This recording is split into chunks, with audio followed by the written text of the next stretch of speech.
Hello everyone, कैसे हैं आप सभी लोग। आशा है कि आप लोग बहुत बहुत अच्छे होंगे। आइए प्यारे बच्चों, हम लोग हमारे आज के इस सेशन की करते हैं शुरुआत। और आज है 13 जून और 13 जून साल 2026 के हरियाणा करंट अफेयर इस वीडियो में हम पढ़ने वाले हैं। चलिए सेशन की करते हैं शुरुआत। और लास्ट सेशन में मैंने आपसे एक सवाल किया था कि हरियाणा लोक सेवा आयोग के प्रथम अध्यक्ष कौन थे। हरियाणा लोक सेवा आयोग के प्रथम अध्यक्ष थे दरबारी Lal Gupta. Option number B जो है सवाल का वो बिल्कुल परफेक्ट था। अगर आप सीईटी मेंस के एस्पिरेंट हैं तो स्टार IQ एप्लीकेशन पे जाइए, वहाँ पे द्रोणाचार्य नाम का बैच है, आप इस बैच को एक्सेस कर सकते हैं। स्पेशली आप लोग हरियाणा जीके पढ़ना चाहते हैं तो हरियाणा जीके आप लोग पढ़ सकते हैं। हरियाणा की खोज करके एक बैच है, आप उस बैच से एक्सेस कर सकते हैं। ओके, आपका जो आज का पहला करंट अफेयर है कि हरियाणा सरकार ने मिट्टी में ऑर्गेनिक कार्बन की सटीक मात्रा जांचने के लिए कितनी ऑर्गेनिक कार्बन एनालिसिस किट खरीदने को मंजूरी दी है। तो टोटल किट खरीदने को मंजूरी दी है 332। ऑप्शन नंबर थर्ड वाला बिल्कुल परफेक्ट रहेगा। हरियाणा सरकार अपने खेतों की मिट्टी को बंजर होने से बचाने और किसानों को समृद्ध बनाने के लिए ऑर्गेनिक कार्बन एनालिसिस किट खरीदने का फैसला लिया है। इस किट से किसानों को ये पता लगेगा कि खेत की मिट्टी में कितना ऑर्गेनिक कार्बन मौजूद है। इस योजना की घोषणा हरियाणा के कृषि एवं किसान कल्याण मंत्री श्याम सिंह राणा ने की थी। और कुल 332 ऑर्गेनिक कार्बन एनालिसिस किट की खरीद को मंजूरी दी गई है। अभी इस योजना पे राज्य सरकार का लगभग 2.5 करोड़ रुपए खर्चा आएगा और 106 सरकारी लेबोरेटरीज में मिट्टी की जांच के लिए जो है ना वो बेसिकली इसको लाइन अप किया जाएगा। तो ये याद रखना आप।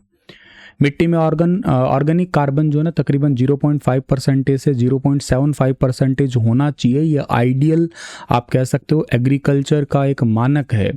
और बेसिकली उपजाऊ मिट्टी के लिए लगभग 1% या इससे ज़्यादा हो तो और ही ज़्यादा बेटर रहेगा। ये सामान्य या अच्छी फसल के लिए है ये लगभग आधा % या आधे से थोड़ा ज़्यादा 0.75%। लेकिन अगर हम कह सकते हैं आइडियल मिट्टी है, बहुत उपजाऊ है, मोस्ट फर्टाइल सॉइल है, तो आप इसे मान के चलिए 1% तो एटलीस्ट होना ही चाहिए। अगर मान लो सर मिट्टी बहुत ख़राब है, जिसको आप कह सकते हो कि बंजर भूमि बनने की कगार पे है, वो बहुत कमज़ोर ज़मीन है, तो उसके अंदर ऑर्गेनिक कंपाउंड 0.5% से कम होने लग जाएगा।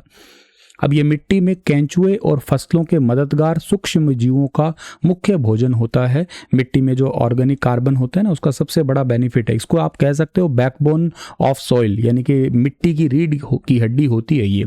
और एक बात और है, इससे मिट्टी की पानी की सोखने की क्षमता भी बढ़ती है। इससे फसलें कम पानी और सूखे जैसी स्थिति आसानी से झेल पाएगी।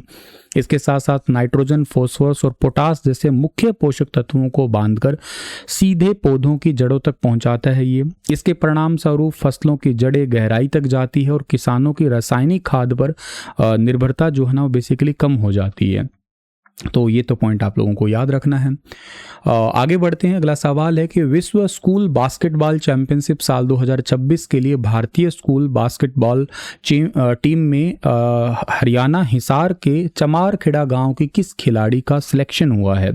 तो अभी हाल ही में सिलेक्शन हुआ है अंजनी बोरान का। ऑप्शन नंबर ए जो है सवाल का बिल्कुल ठीक रहेगा। हिसार जिले के गांव चमारखेड़ा, इसको सुंदरखेड़ा भी कहते हैं वैसे। अभी इसके यहाँ इस गांव की रहने वाली है अंजनी बोरान, इनका सिलेक्शन हुआ है Indian school of basketball team के अंदर। और ये 13 से 22 जून 2026 तक सर्बिया के जलातिबोर में होने वाली एक वर्ल्ड स्कूल बास्केटबॉल चैंपियनशिप में भारत का प्रतिनिधित्व करेगी। अभी करंट में दिल्ली पब्लिक स्कूल के अंदर ये बच्ची पढ़ती है। स्वर्गीय राव बास्केटबॉल अकादमी है, वहाँ पे ये बेसिकली अपनी ट्रेनिंग ले रही है ये। तो इतना तो आपको याद रखना है। आगे बढ़ते हैं। अगला सवाल है कि हाल ही में हरियाणा महिला आयोग की अध्यक्ष पद से इस्तीफा किसने दिया है। अब ये क्वेश्चन बड़ा इंपॉर्टेंट है। इस्तीफा किसने दिया है? रेणु भाटिया ने इस्तीफा दिया है, पहली बात आप याद रखना। और अभी कुरुक्षेत्र के अंदर आपको याद होगा कि डॉक्टर शैली के ऊपर ऐसे छेड़छाड़ के आरोप लगे थे और दुष्कर्म के आरोप लगे थे। उसके बाद नर्सिंग स्टाफ ने विरोध किया था तो इन्होंने इस्तीफा दिया है। ठीक है, अभी एक क्वेश्चन इसी से रिलेटेड आगे हो रहा था, बताता हूँ। इस्तीफा देने के बाद नई महिला अध्यक्ष भी बन चुकी है हरियाणा में।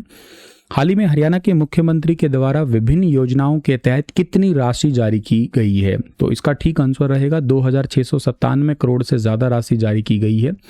189 गाँव में LED स्ट्रीट लाइटों का उद्घाटन है, लागत लगभग 23.21 करोड़ है।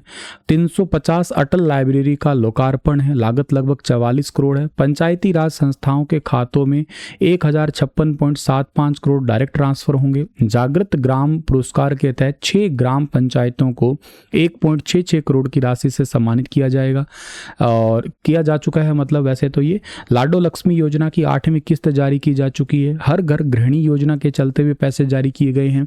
सामाजिक सुरक्षा पेंशन के तहत भी हर लाभार्थी को पैसे दिए गए हैं। इसके साथ साथ दयालु योजना के चलते भी सरकार ने पैसे ट्रांसफर किए हैं अभी हाल ही में। और इसके अलावा हरियाणा सरकार ने जैसे ना 12 साल विश्वास के, विकास के, जन कल्याण के, इसके चलते हुए भी कुछ चीज़ें है वो लोगों के आगे पब्लिक की है। लाइक जैसे 81 करोड़ से ज़्यादा लोगों की हर महीने मुफ्त राशन हरियाणा सरकार दे रही है। 4 करोड़ से ज़्यादा PM आवास सरकार ने दिए हैं। इसके साथ साथ जो है ना 10.5 करोड़ उज्ज्वला गैस कनेक्शन और 12+ करोड़ जो ना शौचालय से जीवन जो है ना वो थोड़ा आसान हुआ है। तो ये भी आप लोगों को याद रखना है। और इसके साथ साथ जो है ना हमारे पास में क्या इंपॉर्टेंट है, नारी शक्ति की बात करते हैं तो 32 करोड़ से ज़्यादा महिलाओं ने जन धन खाते, मतलब 32 करोड़ से ज़्यादा महिलाओं के जन धन खाते खुले हैं। और राष्ट्र निर्माण में 26 शहरों में बेसिकली 1100 से ज़्यादा किलोमीटर की मेट्रो नेटवर्क है, ये भी कनेक्ट किया है। खैर ये तो ओवरऑल भारत सरकार के कई सारे ऐसे प्रोजेक्ट हैं ये। तो ये याद रखना है आप लोगों को। यहाँ पे second Commonwealth parliamentary association India region zone 2 north zone conference का आयोजन किस राज्य के लोक भवन में हुआ है? वेरी इंपॉर्टेंट क्वेश्चन है, एग्जाम ओरिएंटेड। इसका ठीक आंसर रहेगा हरियाणा। ऑप्शन नंबर पहले वाला बिल्कुल ठीक रहेगा।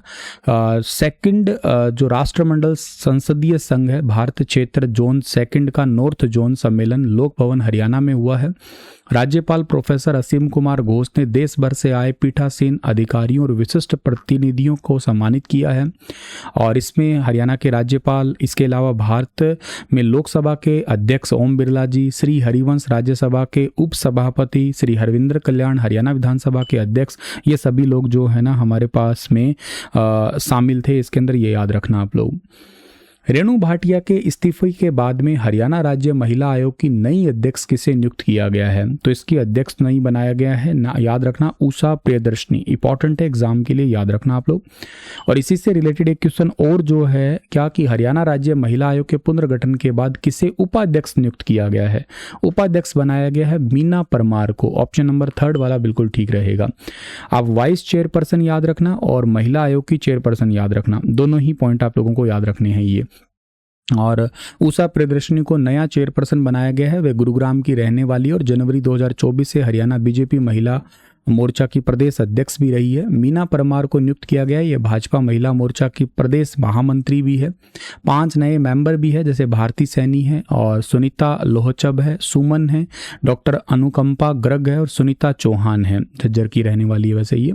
तो राज्यपाल की जो आदेश है अभी जारी होने के बाद 26 मई 2026 के निर्देशों के अनुसार तत्काल प्रभाव से इनकी नियुक्ति लागू कर दी है। इनसे पहले रेणु भाटिया थी, जो कि मैंने आपको बताया ही है अभी। ठीक है, आज का सेशन इतना ही है। हंसते मुस्कुराते रहना आप लोग। मैं मिलता हूं आप लोगों से अगले सेशन में। आप लोगों के लिए एक क्वेश्चन होमवर्क का है, हरियाणा में कब तक यमुना नदी को प्रदूषण मुक्त कर दिया जाएगा? इसका आंसर देना मुझे आप लोग। ठीक है, thank you so much dear. Radhe Radhe आप सभी प्यारे बच्चों को।